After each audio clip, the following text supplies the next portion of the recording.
When I got back from my father-in-law's hospital, I was shocked to find my room completely empty. Not a single piece of furniture was left, not even a pencil. I knew who the culprit was, but I muttered, "Who could have done this?"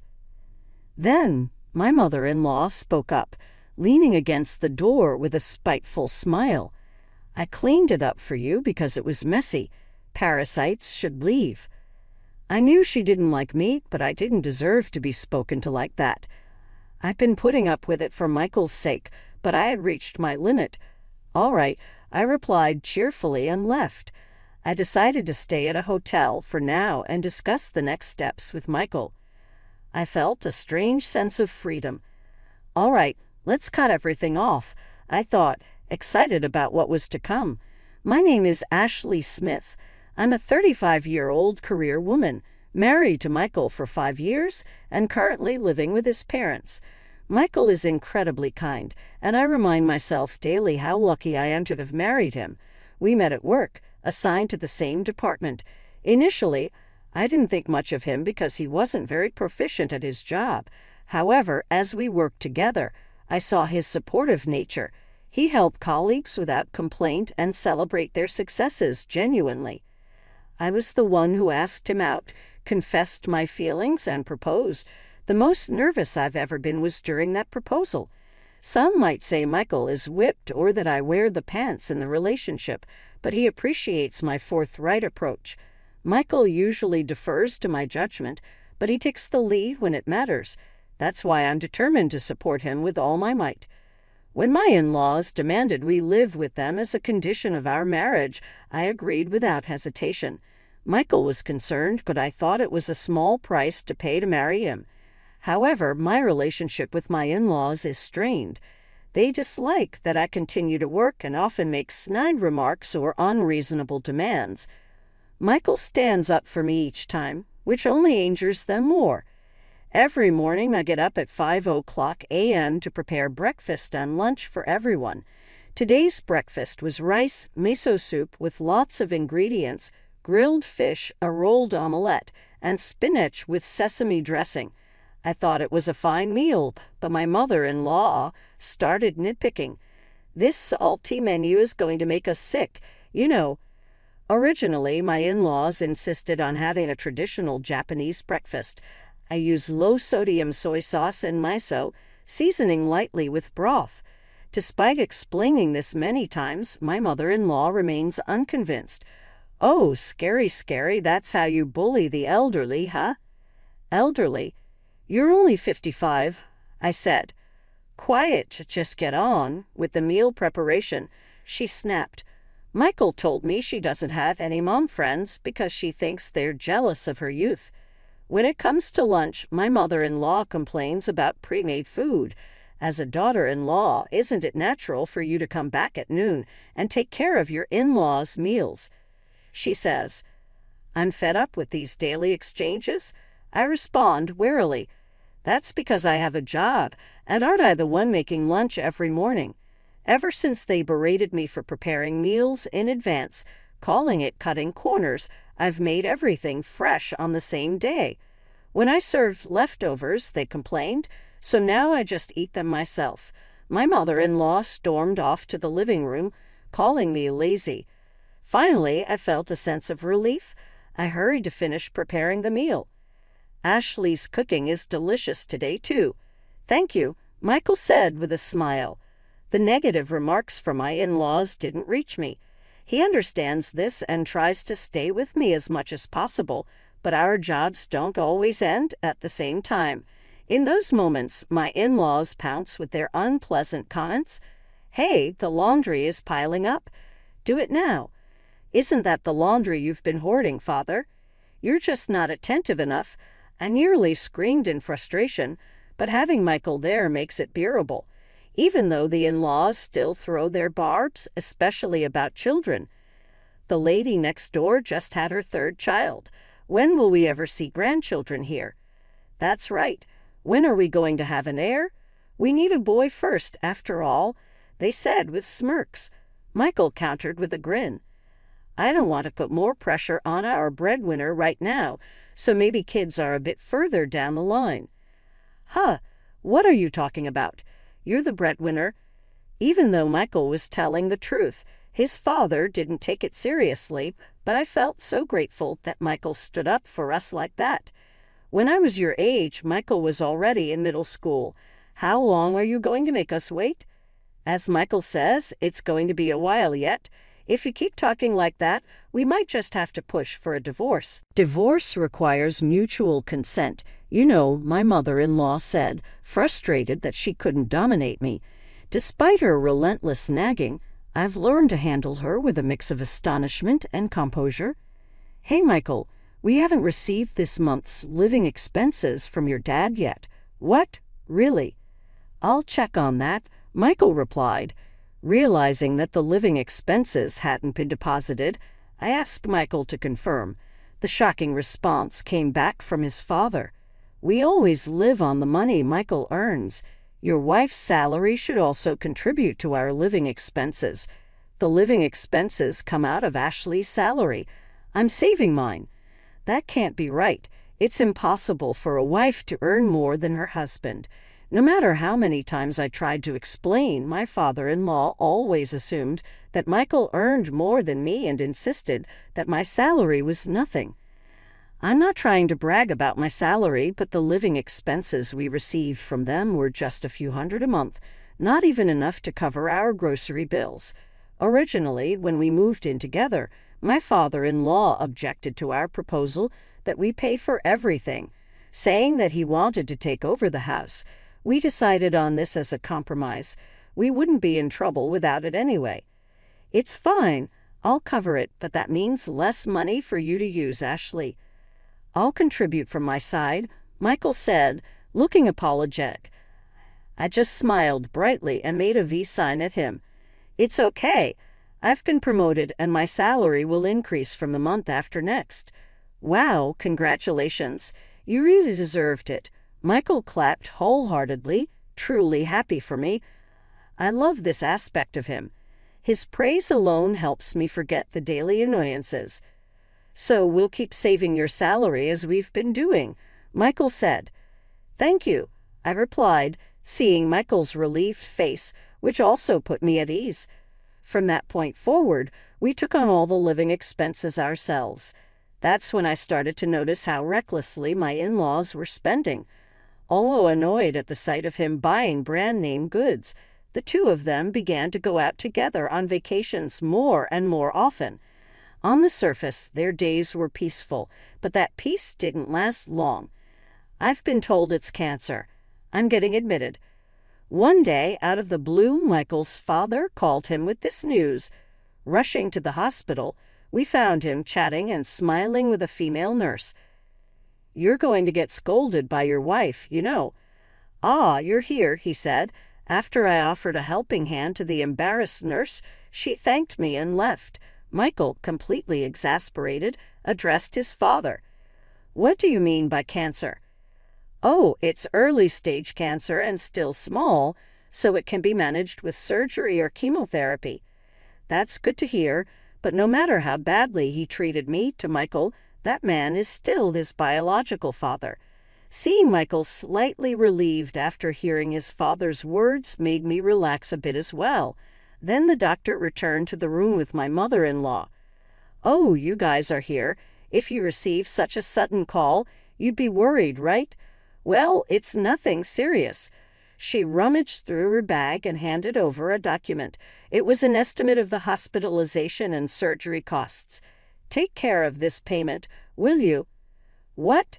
You're my daughter-in-law and you're complaining. Who do you think you've been supporting all this time? I've supported your life since we got married. I wanted to shout that, but I restrained myself. My silence seemed to be misconstrued by my mother-in-law as admission, and she began to speak louder, almost giving a speech. With Michael's earnings, you surely won't say you can't pay. Saving money is a good wife's duty, after all. Just couldn't muster the energy to argue anymore and gave a vague response. After that, my father-in-law's hospital stay dragged on. Just when I thought there was no talk of surgery, it turned out that he was refusing it. The reason? He found hospital life comfortable. The hospital is well known and even celebrities get admitted there, so the charges are higher than others. He was enjoying the attention from the charming nurses and the delicious meals, getting used to just lying there and doing whatever he liked. He seemed reluctant to sign the consent form for surgery.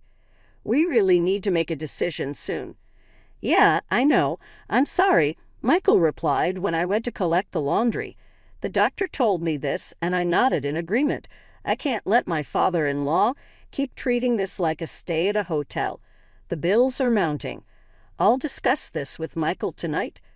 Returning from the hospital, I ran the washing machine and then went back to my room. What? The room is empty. I was stunned to see my room stripped of all furniture. Not even a pencil remained. Who on earth could have done this? I knew who the culprit was, but muttered anyway. Then, right away, the perpetrator spoke up. I cleaned it up because it was a mess, my mother-in-law said, leaning against the door and looking at me with a particularly spiteful smile. Parasites should leave. I knew she didn't like me, but there was no reason to be spoken to like that. I'd been tolerating it for Michael's sake until now, but I had reached my limit. Alrighty then, I cheerfully responded and left my home. I guess I'll head to a hotel for tonight. I decided to discuss the next steps with Michael. After contacting him, I stretched out big time. I felt utterly relieved. All right, let's cut ties with everything. I was excited about what was to come. Michael joined me right after work. I shared the plan, and he agreed. I'm really sorry about my parents. We put you through a lot. Let's cut ties with them. Hearing Michael say that, I felt a sigh of relief. I had been trying not to let it bother me, but it was undoubtedly a source of stress, so I was relieved to be rid of it. That day, only Michael went home, and we planned to meet up again the next day. From the business hotel, I called a real estate agent and inquired, "Sorry about the house we bought the other day. Yes, can we move in immediately?" "That's totally fine. Then I'll come to pick up the keys tomorrow. Thank you." Michael and I had actually bought a house 2 years ago. Despite the in-laws nagging about grandchildren, we had decided not to have kids. Instead, we used our savings to buy a vacation home for some respite. Fortunately, we had set up the handover for the following weekend, so they could accommodate us right away. I informed Michael that we could move into the house immediately and went to bed that night. The next day, I collected the keys from the real estate agent and entered our new home. It was a custom-built house designed entirely around our preferences. A study, bedroom, kitchen. They incorporated everything we wanted. Feeling elated, I lay sprawled out in the living room, which was still devoid of any furniture. Just then, Michael called, prompting me to go out and buy some furniture. We had already arranged for appliances like the refrigerator to be delivered that weekend, but we hadn't decided on the furniture yet. We bought the pieces we had our eyes on and even carried the mattress back ourselves. By the weekend, furniture and appliances started arriving at our home. It was quite a moment when everything began to settle. "Oh, it's Mom," Michael said as he received a call from my mother-in-law on his smartphone. Her voice was so loud it almost hurt my ears. "Michael, where are you?" She seemed utterly flustered, and I could hear her breathing heavily over the phone. Michael listened silently at first, but then responded nonchalantly. "We're not coming back. Ever." "What? Why?" My mother-in-law sounded genuinely baffled. Michael replied calmly, "Do you two even realize what you think of my wife? Ashley is the most important person to me. Didn't I vow to make her happy for the rest of our lives?" I could hear her breath hitch at Michael's words. Michael rarely gets angry, but when he does, he speaks in a calm, collected manner. It seemed like his mother finally realized he was truly upset. "Michael, all those daily snide remarks and unreasonable demands? Did you think I wouldn't notice? I've had enough. We're cutting ties for good." The moment Michael declared we were severing ties, a desperate cry came from the other end of the phone. Ignoring his mother's pleas, Michael hung up. "Ashley, I'm really sorry." "No, Michael. You've always been there to protect me." Michael smiled apologetically. To tell the truth, I had been holding back because I didn't want them to see me like this, but it seems that Michael was the same way. He couldn't hold back anymore because of his parents' excessive behavior. Even without this incident, we were planning to separate from them soon. Hearing this made me fall even more in love with him. When I told Michael how I felt, he smiled joyfully. About 2 weeks later, I received a call from his mother. "Hey, haven't you paid for your father's hospital bills yet?" I was utterly flabbergasted at her opening remark. Who in the world pays the hospital bills for someone they've cut ties with? Well, we're not doing it anymore. His wallet is empty, and there's a pile of laundry waiting. Get over here right now. It was just recently that Michael declared our separation from them, yet it seems she doesn't remember. Out of curiosity, I asked, "We don't have to support someone we've severed ties with, right?" "What have you told my son? Come back here right now. I'll forgive you if you grovel." It seems she believes I manipulated Michael into saying those things. I sighed and decided to tell her the truth. We're already living in our new home, and we plan to change our phone numbers next week. Don't you believe your own son's words? You must have influenced him. Just send Michael back. Don't you dare use his earnings. She, like her husband, seems to believe that Michael earns more than I do. I calmly explained our current situation. Didn't Michael tell you he started his own business? So now I earn more than him. What? The truth is, Michael had always wanted to pursue something in social welfare. Knowing this, I supported him. Finally, about 6 months ago, things fell into place, and he launched his enterprise. I was internally worried whether Michael, who isn't competitive, could manage a business. However, many talented people were drawn to his character and joined him, filling in where needed. Even though it's just the beginning, Michael's business is gradually increasing its profits. I've told you multiple times, I've been the one covering our living expenses, hospital bills, and even your husband's allowance. That can't be true. Do you want us to send you our pay stubs to prove it? After hearing all this, my mother-in-law finally seemed to believe me. Then, mumbling something under her breath, she spoke again. "Do you have anything else you need?" No." "Well, could you possibly come back?" "What?" I was taken aback by her sudden request, unable to comprehend. Suddenly, my mother-in-law started to talk volubly. "Look, this house is big and Michael just started his business. It must be hard, right? I can help out. That's right, let's live together and help each other out like we used to." Like we used to. I repeated her last words. In other words, my mother-in-law wants us to come back and work as we always did, doing housework like a servant and working like a cart horse. I'd love to see someone who would agree to that. No, thank you. We disliked our previous lifestyle, which is why Michael and I made this decision. But if we could just meet halfway. Meet halfway? You've never once tried to meet us halfway. She kept insisting things were different, but I couldn't see how. Then, perhaps out of desperation, she made an audacious request. "Well, even if you don't come back, I'll forgive you, so could you at least pay for your father's hospital bills?" "No, I don't think so." "What?" I wondered why she thought I would agree after all that.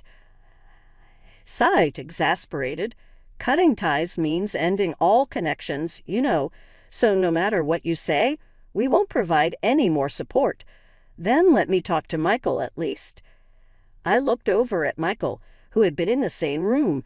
He was listening to everything because the phone was on speaker. Michael looked at me and shook his head. I nodded in understanding and responded to my mother-in-law. Michael has heard everything, and he doesn't want to talk. What? She kept repeating why as if she couldn't grasp the situation. I offered a brief farewell and ended the call unilaterally. When she called back soon after, I ignored it. "It's fine. Don't answer it." "Okay, got it," I replied and set my in-laws' numbers to be blocked on my phone. Michael did the same. We thought it was all over, but the persistence of our in-laws was beyond our imagination. A few weeks later, they showed up at our new home. "Hey, open up. Let's have a talk. You're being too forceful." While they said whatever they pleased, banging on the door repeatedly, I decided to respond through the intercom to avoid disturbing the neighbors. "How did you find out where we live?" "We hired a detective. Of course, you made us waste our money." I sighed at my father-in-law's angry outburst.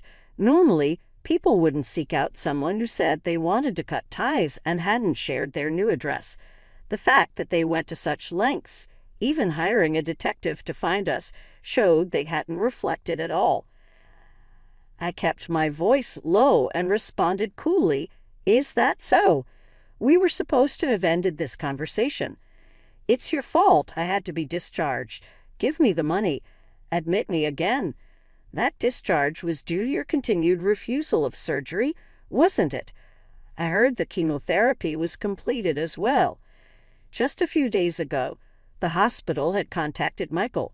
Apparently, my father-in-law kept refusing surgery. The chemotherapy couldn't shrink the cancer any further, and he was behind on hospital payments. On top of that, he caused trouble by harassing female nurses. Seeing Michael so drained and pitiful was heart-wrenching, yet my father-in-law showed no remorse, still fuming on the other side of the intercom. "It's all your fault. If you have money, why not give it? I allowed you to work, didn't I?" "I didn't ask for your permission." "What an ungrateful daughter-in-law. I should re-educate you. Come out here." No thanks." My father-in-law turned red with rage at my response. Beside him, smirking, my mother-in-law tried to engage me. "Listen, Ashley, I think we both had some misunderstandings. Let's just forget everything and move on, shall we?" Her voice was meek, but her expression exuded an odd confidence that I would surely forgive her. I sighed before responding. "Mother, the phrase, 'let's put it behind us,' is used by those who have been wronged, not by the perpetrators. We were the bad ones. Just because I show some humility, you think you can walk all over us. Where is Michael? I'll take him back with me." I couldn't help but laugh. My mother-in-law was revealing her true colors.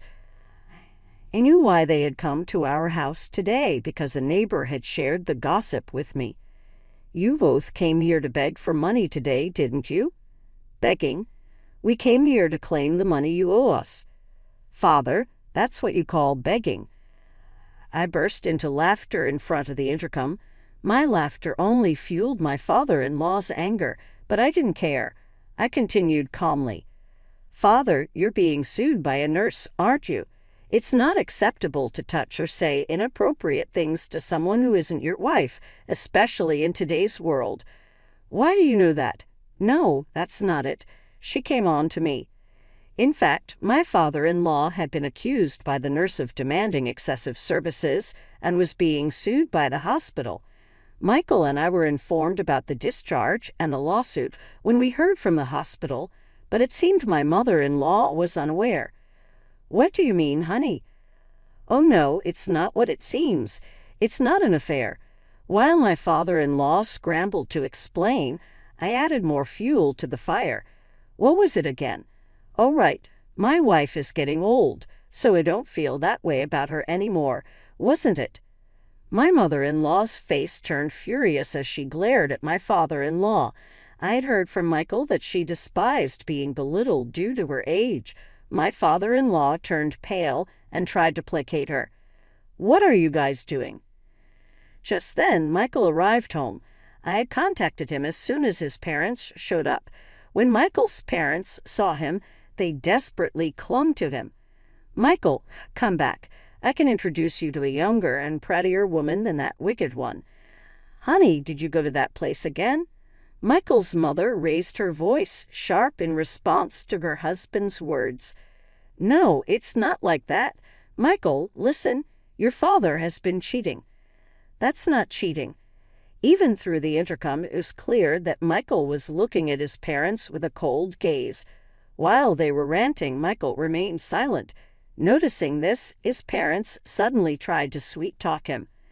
"Just come back for now. You'll find someone better quickly. Don't worry about it." Their true intention to use him as their own personal wallet was blatantly obvious, but Michael just smiled at them. At that moment, they thought they had him softened, but they were about to be dropped into the abyss. "Can you please stop this nonsense?" "What?" "I've already said we're cutting ties. Don't say such convenient things after hurting the person I love." Just then, a police car pulled up in front of our house. Michael greeted the officer with a smile. "Excuse me, are you the one who made the report?" "Yes, I'm sorry, but these people were sitting in front of our house causing a nuisance. We received similar reports from your neighbors."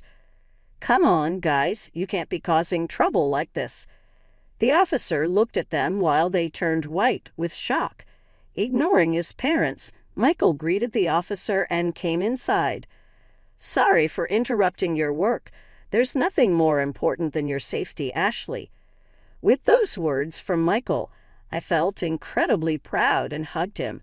A few minutes later, the officer informed us through the intercom that my in-laws had left. We thanked the officer for his help. It seems the telling off they got from the police made a difference because after that, my in-laws never came to our house again. It turns out my father-in-law could return to his previous hospital and ended up getting surgery at a public hospital. They sold their house to cover the surgery costs and now live cramped in a tiny studio apartment. The leftover money from the house sale was used to pay the surgery bills and as compensation to the nurses and the hospital for the trouble caused. They once tried to get in touch with us through a relative, but since we had already filled that relative in on the situation, they blocked them on our behalf. It seems they thought everything would be fine as long as they didn't come to our house and kept trying every which way to contact us. So I am relieved that I have not heard from them since. I was told through my lawyer that they are not allowed to approach us. By the way, Michael and I were quite involved in our community and apparently well-liked among the local housewives. My parents-in-law lived in a state of isolation from everyone around them until they sold the house, claiming that they had kicked us out. After selling the family home, my in-laws were rejected by every landlord in the neighborhood and had to leave the area they had lived in for so long. I heard from relatives that they were completely out of money and started working to make ends meet. However, my mother-in-law had never worked before, and her stubborn nature meant she couldn't hold down a job for long. This seemed to be causing a lot of strain in their marriage. As for us, we recently found out we're expecting. While we were stressed about my in-laws, the thought of having children seemed daunting, but now that we're actually expecting, we feel an overwhelming sense of love. Michael feels the same way, smiling joyfully and caressing my belly every day. Of course, we have no intention of telling the in-laws. We believe that not allowing them to see their most desired grandchild grow up is the best revenge. Michael's business is doing well, with nearly 100 employees now. Recently, we've been getting more clients and are gearing up for even busier times.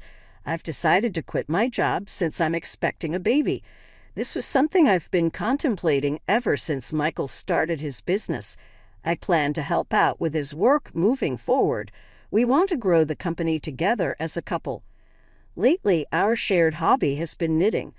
On our days off, we knit things for the baby together. I'm working on a yellow hat, and Michael is making a light blue one. These peaceful moments are incredibly joyful for us. I'd be thrilled if our baby turns out to be a girl. I'd be happy either way. I feel the same.